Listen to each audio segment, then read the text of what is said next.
بسم اللہ الرحمن الرحیم کل من علیہا فان ویبقى وجہ ربک ذو الجلال والاکرام صدق اللہ العظیم۔ السلام علیکم ورحمۃ اللہ وبرکاتہ۔ آج صبح نماز فجر کے وقت یہ افسوسناک خبر ملی کہ عالم اسلام کی عظیم شخصیت دعوت و تبلیغ کے امیر و قائد گرامی قدر حضرت اقدس حاجی عبدالوہاب صاحب بھی اللہ کو پیارے ہو گئے۔ انا للہ و انا الیہ راجعون۔ حضرت حاجی صاحب رحمۃ اللہ علیہ نے پوری زندگی دین مبین کی دعوت کے لیے وقف کیے رکھی۔ حضرت حاجی صاحب رحمۃ اللہ علیہ نے حضرت مولانا الیاس رحمۃ اللہ علیہ اور دیگر اکابر کی صحبت اٹھائی اور پوری زندگی ان کے بتائے ہوئے راستے پر گامزن رہے اور اکابر کی روایات کے امین رہے۔ حضرت حاجی صاحب رحمۃ اللہ علیہ دین کی چلتی پھرتی دعوت تھے۔ ایمان اور توکل علی اللہ کو دلوں میں اتارنے کے لیے انہوں نے پوری زندگی صرف کر ڈالی۔ اللہ رب العزت نے امت کا جو درد اور فکر حاجی صاحب رحمۃ اللہ علیہ کو عطا فرمائی تھی وہ انہی کا حصہ اور خاصہ تھا۔ انہوں نے اپنے کردار اور عمل سے اس بات کو سچ کر دکھایا کہ دین کا کام کرنا ہے، کرتے کرتے مرنا ہے اور مرتے مرتے کرنا ہے۔ آج ضرورت اس امر کی ہے کہ ہم سب بھی اس عزم کا اظہار کریں اور اپنی زندگیاں دین کی محنت اور دین کی دعوت کے لیے وقف کریں۔ دکھ کی اس گھڑی میں ہم سب ایک دوسرے سے تعزیت کے مستحق ہیں اور رب ذوالجلال کی بارگاہ میں دعا گو ہیں کہ حاجی صاحب رحمۃ اللہ علیہ کو اللہ تعالیٰ اپنے جوار رحمت میں جگہ عطا فرمائے۔ بلا شبہ حضرت حاجی صاحب رحمۃ اللہ علیہ عالم اسلام کی عظیم شخصیت تھے اور امت مسلمہ کا عظیم سرمایہ تھے۔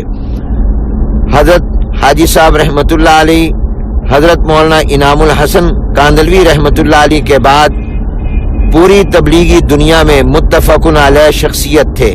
اکابر کے مزاج شناس اور دین کے تقاضوں سے پوری طرح باخبر اور واقف تھے۔ اہل علم اور اکابر کے ہاں محبوب، محترم اور معتمد علیہ تھے۔ آپ کے دعوت و بیان میں آپ کی زبان سے نکلنے والے الفاظ سوز و درد سے بھرپور ہوتے تھے۔ آپ بلا شبہ فنا فی التبلیغ تھے۔ آپ نے امت کو صرف قول سے نہیں بلکہ اپنے عمل اور جہد مسلسل سے تبلیغ کی دعوت دی۔ اپنی صحت کے ایام میں بعض اوقات 5 گھنٹے مسلسل بیان فرماتے تھے اور روزانہ کئی مرتبہ بیان فرماتے تھے۔ آپ دعوت و تبلیغ کے عالمی فکر کے نمائندہ اور امین تھے اور پوری امت اسلامیہ کا سہارا تھے۔ ان کی جدائی نے پورے عالم اسلام کو سوگوار کر دیا ہے۔ حضرت حاجی صاحب رحمۃ اللہ علیہ کو دینی مدارس سے اور علماء کرام سے خاص تعلق تھا، اس لیے وفاق المدارس کی قیادت نے حضرت حاجی صاحب رحمۃ اللہ علیہ کی وفات پر تعزیت کا پیغام جاری کرتے ہوئے تمام مدارس و جامعات سے اپیل کی ہے کہ وہ حضرت حاجی صاحب رحمۃ اللہ علیہ کے لیے ایصال ثواب کا اور دعائے مغفرت اور ترقی درجات کا اہتمام کریں اور حضرت حاجی صاحب رحمۃ اللہ علیہ کے محاسن کو ذکر کریں اور ان کے مشن کو جاری و ساری رکھنے کا عزم کریں۔ حضرت حاجی صاحب رحمۃ اللہ علیہ کا جامعہ خیر المدارس ملتان سے بھی بڑا گہرا تعلق تھا۔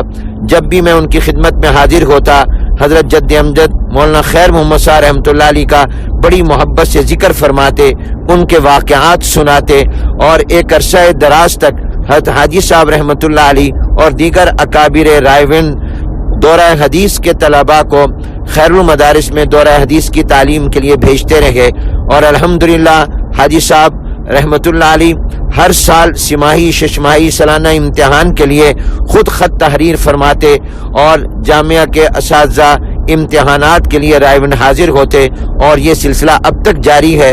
اور حاجی صاحب رحمۃ اللہ علیہ کے وہ خطوط میرے پاس موجود ہیں جو حاجی صاحب خود تحریر کروا کر اپنے دستخطوں سے ارسال فرماتے تھے۔